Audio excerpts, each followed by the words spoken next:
নমস্কার বন্ধুরা, আমাদের নতুন ভিডিওতে তোমাদের স্বাগতম। গত মাসে কলকাতায় ঘুরতে গিয়েছিলাম আমরা। কলকাতার নানান ঐতিহ্যবাহী জায়গাগুলোর মধ্যে অন্যতম দক্ষিণেশ্বর কালী মন্দির ঘুরতে গিয়েছিলাম। অপরূপ মমতাময়ী মা কালী দর্শন করেছি আমরা। বাংলাদেশের সিলেটের রানী রাসমণির তৈরিকৃত মন্দির এটি।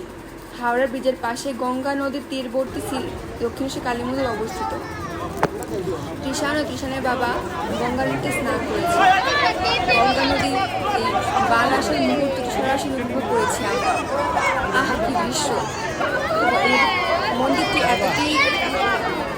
এতটাই সুন্দর ও পবিত্র যে শরীর ও মন সব পবিত্র হয়ে যায়। বারবার আসতে চাই মায়ের মন্দিরে।